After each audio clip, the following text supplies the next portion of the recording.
Joe, thank you so much for the opportunity, man. Well deserved on the W, and I'm sure it was a much more scary affair than your previous matches. Mm. It was pretty scary. Yeah, it's one of those days where we're on point with some certain stuff, but then another team's also on point, so we get to, like the back and forth bit, and especially in overtime, it gets a little more stressful than normal. I'm glad we kind of went through this again because it was map Pearl, especially like Bangkok, kind of had a win on Pearl again. Like we actually had a win on Pearl, so it kind of helped us out, I guess, in that sense of fashion. So yeah. No, no, for sure. I mean, we're just gonna start the video like this. No need for an introduction. Yeah, you kind of mentioned the map on Pro. I mean, it's just it keeps on happening in which this team continues to go to the absolute limit when it comes to playing that one map, that Pro. I mean, you guys played Pro on in the finals of Masters Bangkok. That went to multiple overtimes, and there's another match in which you guys played in Pro. I think earlier on in the year, and I think maybe kickoff. I might be wrong on that still. Went up to the absolute limit on that as well. I mean, what's going on? Like, why is there much more difficulty playing in Pro compared to the other maps? I would say the map is pretty huge, especially against double duelists. There's a lot of space they take. I would say just for this game specific. I mean, I can say for Bangkok too. From my experiences, right? When you have double duelists, they get a lot of space, they get a lot of value. You have to re-clear, so we use a lot of utility back, and it becomes a utility game up front. And then after that, it becomes just trading each other. So if we don't know where somebody's at, and somebody's like hidden somewhere, like in like the retake, it's a little bit scary. So I think that's why Pearl gets so close to like all these, like either we win the B fight, we win the A main fight, or we win the mid fight. So who wins there and who has the better macro respect, I think definitely takes the other teams home. But closing it out, you don't know what if you have value in all three lanes in the map, you don't know where you're gonna go. Like you don't know where the enemy team's gonna go because they might be scared of you, and then that makes you a little bit anxious, and then makes you make mistakes. So I think a lot of mistakes just happen on Pro. That's just the map itself. I think back then when it was like double controller, Viper, Harbor, a little bit more easier control, I would say. But now we have a Yoru TPing across the map. You have a Neon ringing it down. You have Vise flashing you with thorns, delaying the executes. And I think it's just a harder map now.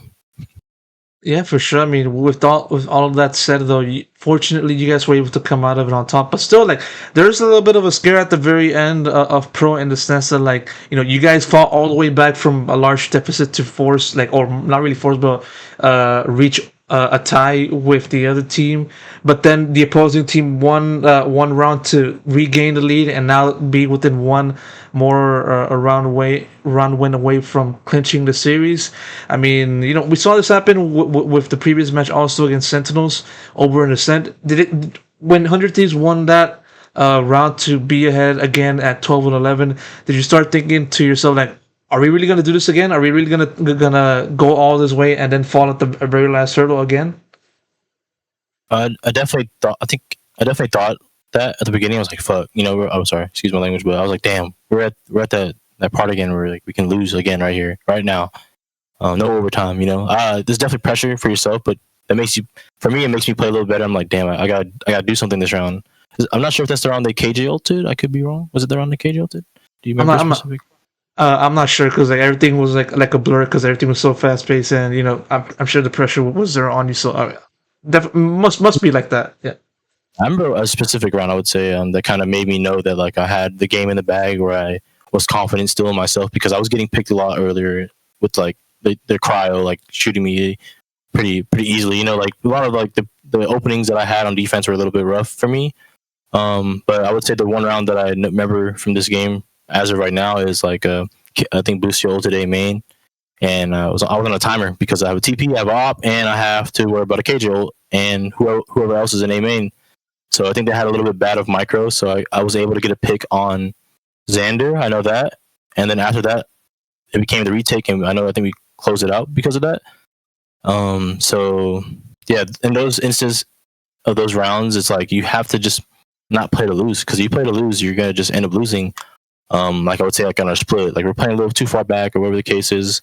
We weren't ready for what they actually do with their like, utility as their comps and stuff like that. So it's like a wake up call. I mean, we've been losing a little bit. We've been losing maps, and we lost a game to Sentinels the other day. So it's kind of like a process we're rebuilding and making sure that we're confident when we come into this next game against EG.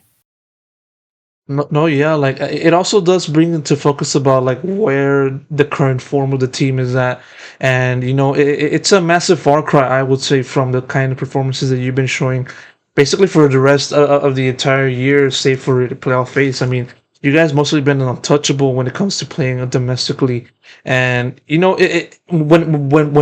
we saw then like you guys fall to Sentinels, then that definitely like raised some alarms from the fans saying like, "Hey, what's up? What's going on? Why are you guys starting to choke like in quotation marks?"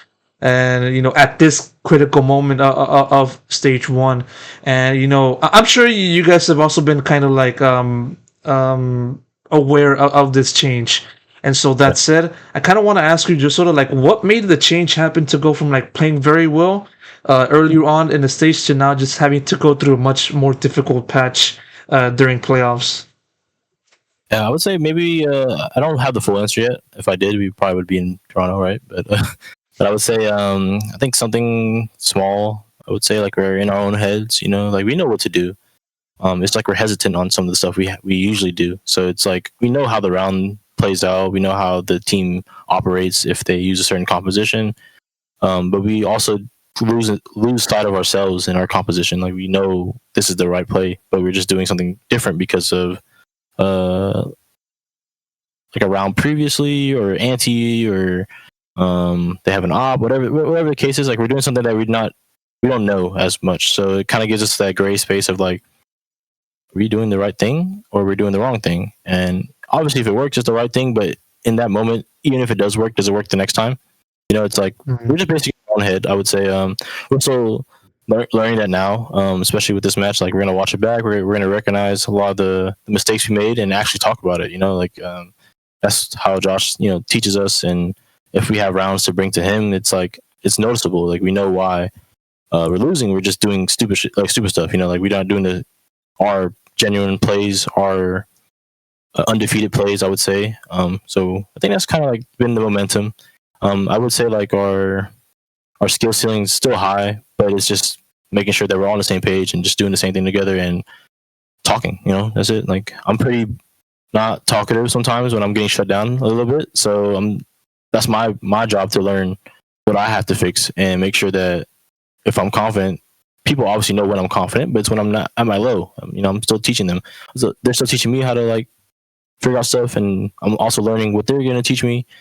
And it's a process. I'm glad we lost like 2 Sentinels because now we get to play EG, right? And then we play losers, whoever that bracket is, and then we play for finals. So we have 3 more matches to win the full thing, and I think that's been our goal to get there and get that 5 points we need. So yeah. Another dimension that people are starting to now realize regarding this G2 team is like, yeah, not every team is perfect. Not every team is going to be go through an entire season unscathed. There's going to be some rough patches, in the process, for that team, that kind of team, and for you guys to go through that kind of stuff and still like come out of it on top, it just goes to show like you guys have that trait to be resilient, to work under adversity, and in a lot of ways, it kind of makes it kind of gives another layer as to the strength of this team, right? Yeah, I would say. I mean, that word resilience is one of Josh's like everyday word. That's on our agenda every day. He says we need resilience. Why don't we have resilience in certain rounds? Why are we getting mad at each other? Why are we not following the certain things that we need to follow? Why are we not playing the same? So resilience is like something that we've been bringing back since the Sentinel loss. Even actually that whole week, 2 weeks probably, I would say. We're just being really resilient on like the rounds we lose, how stupid they can be sometimes. The game is the game for a reason. You get cheesed a little bit, you get opt, whatever the case is, and you just have to just shrug it off. And I learned that as well from Potter a couple years ago. She was like, just shake it off. Like it's not that bad. Like it's just a game. Like it's like stuff happens. And I brought that to this team at the beginning of the year, and then we started to see like gaps and stuff like that. So we started to just get a little bit mad at each other. Not mad, just like we're just talking about like why didn't it work, and when it doesn't work in the match, we're like, oh, we need to fix that. So Josh always had that resilience, new mindset every round, new mindset every game. We can't ponder on the past. We have to figure out what's in front of us right now. So that's been our motive, and the resilience is basically just keep going forward because we don't want to be a team that says that we didn't try hard enough or we didn't even give it our all. You know, we want to make sure we close out or lose to whoever we can or whoever we do to lose to or win to with all of our strength, all of our mental, all of our giving. You know, like we have to make sure that we end on our terms, not their terms. So yeah. Sure. I mean, one more question I want to ask you before I have to wrap this up.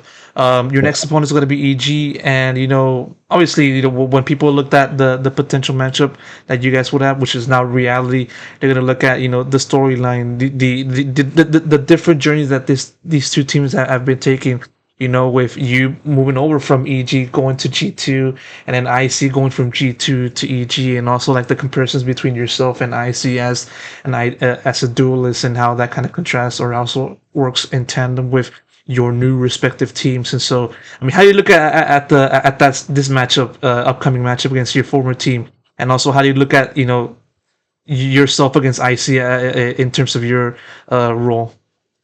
I would say, yeah, going against Coach Potter and Foe, that are the staff over there, assistant coach and coach. I think I kind of know how they are. Like I know how Coach Potter taught her. Taught me, taught the people that she's with, taught the people that's onboarding as well. I'm not here to I guess shave anything off of her. I know that she's great for what she does, and I've always have respect for her.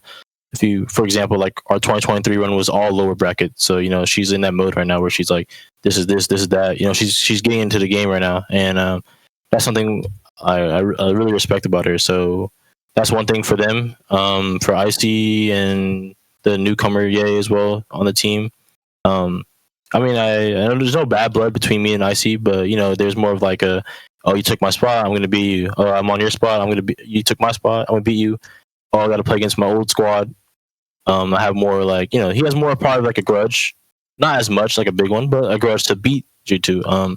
For me, I have a grudge of taking his spot and having to beat my old teammates to prove that I belong here as well. So it's a nice storyline for me and IC to play against each other. And all respect, I mean, they're all insane. IC's been frying on that KJ. She's frying on these certain maps. He's looking very well. So is Mr. Diablo himself on Jet.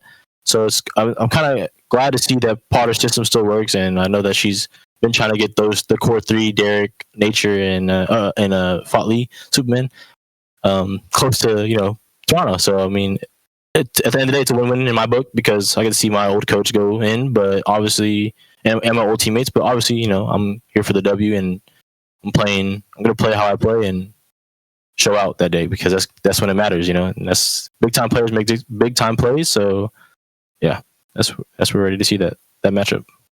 It'll definitely be a win-win for the fans as well. From now to the start of that matchup, it'll be a spicy one, but it'll also be one in which whoever comes out of it on top, it'll be a good ending. And so that said, JAWGEMO, really do appreciate the answers, the conversation as always. Thank you so much for that. And of course, gotta give you the best of luck for whatever happens next against your match or for your match against EG and everything beyond that. So thank you very much. Thank you, Pedro. You have a good one. Thank you.